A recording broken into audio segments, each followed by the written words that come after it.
बिस्मिल्लाहिर्रहमानिर्रहीम। निहायत ही मोहतरम और मुअज़्ज़ज़ मुसलमान भाइयों और बहनों, अस्सलामु अलैकुम वरहमतुल्लाहि वबरकातुहू। कुरान पाक की वाहिद लाडली सूरत है जो अल्लाह ताला से लड़ती है, लेकिन किसके लिए?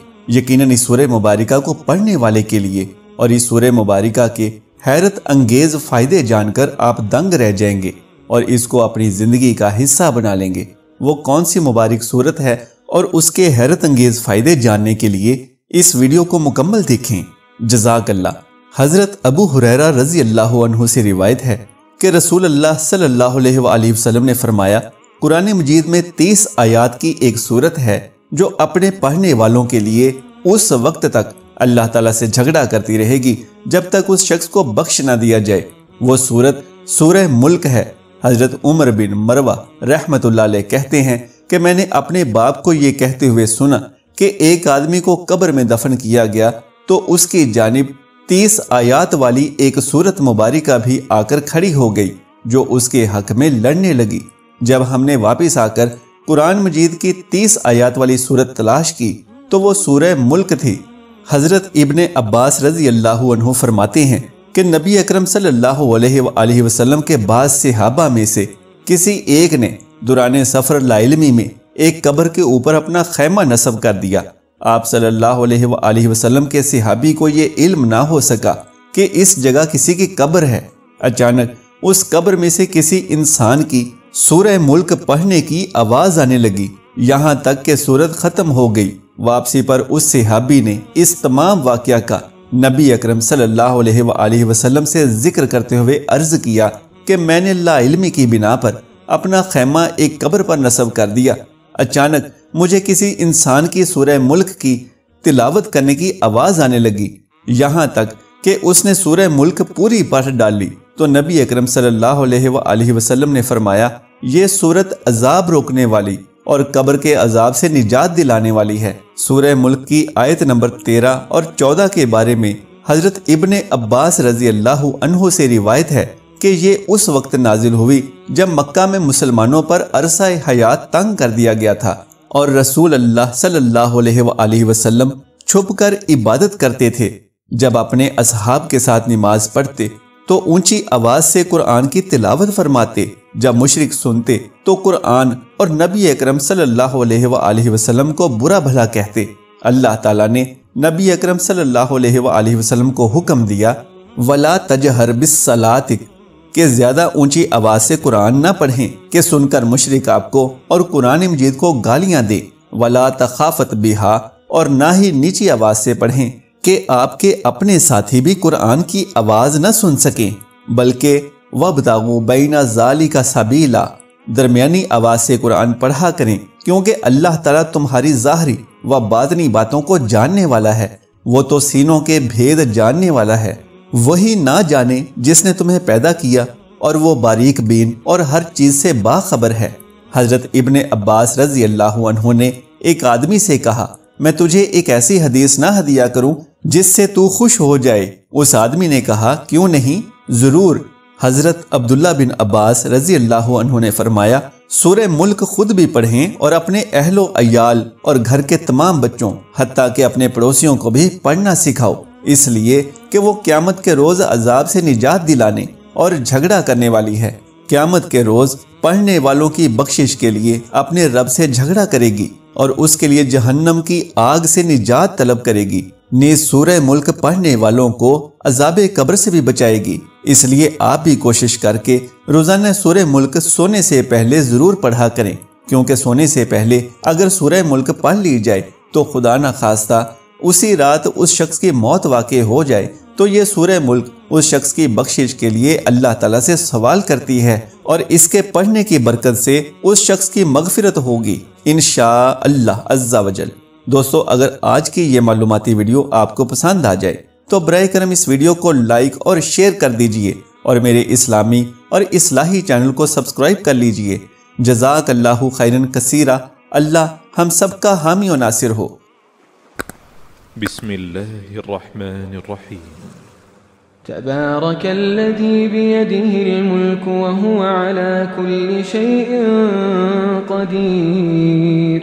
الذي خلق الموت والحياة ليبلوكم أيكم أحسن عملا وهو العزيز الغفور الذي خلق 7 سماوات طباقا ما ترى في خلق الرحمن من تفاوت فارجع البصر هل ترى من فطور ثم ارجع البصر كرتين ينقلب إليك البصر خاسئا وهو حسير ولقد زينا السماء الدنيا بمصابيح وجعلناها رجوما للشياطين وأعتدنا لهم عذاب السعير وللذين كفروا بربهم عذاب جهنم وبئس المصير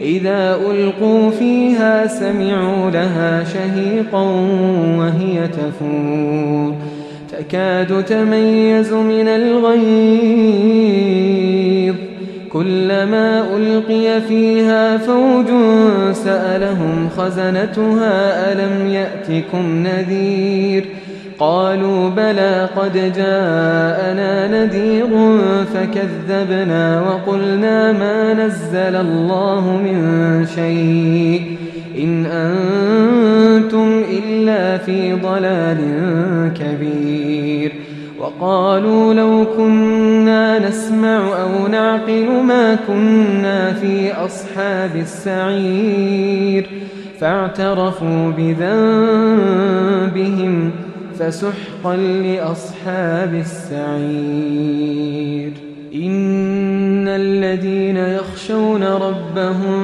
بالغيب لهم مغفرة وأجر كبير وأسروا قولكم أو اجهروا به إنه عليم بذات الصدور ألا يعلم من خلق وهو اللطيف الخبير هو الذي جعل لكم الأرض ذلولا فامشوا في مناكبها وكلوا من رزقه وإليه النشور أأمنتم من في السماء أن يخسف بكم الأرض فإذا هي تمور أم أمنتم من في السماء أن يرسل عليكم حاصبا فستعلمون كيف نذير ولقد كذب الذين من قبلهم فكيف كان نكير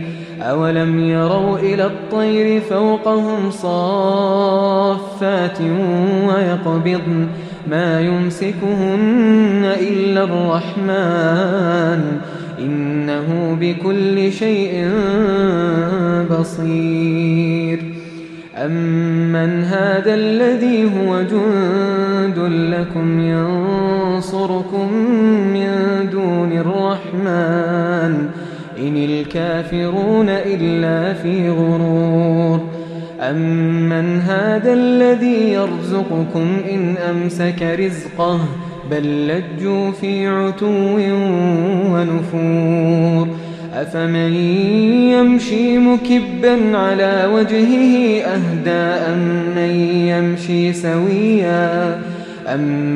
يمشي سويا على صراط مستقيم قل هو الذي أنشأكم وجعل لكم السمع والأبصار والأفئدة قليلا ما تشكرون قل هو الذي ذرأكم في الأرض وإليه تحشرون ويقولون متى هذا الوعد إن كنتم صادقين قل إنما العلم عند الله وإنما أنا نذير مبين فلما رأوه زلفة سيئت وجوه الذين كفروا وقيل هذا الذي كنتم به تدعون قل أرأيتم إن أهلكني الله ومن معي أو رحمنا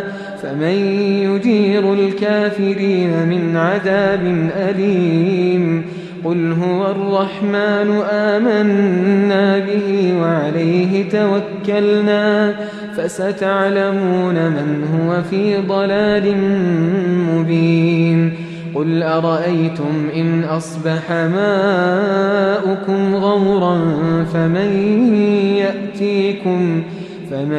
يأتيكم بماء معين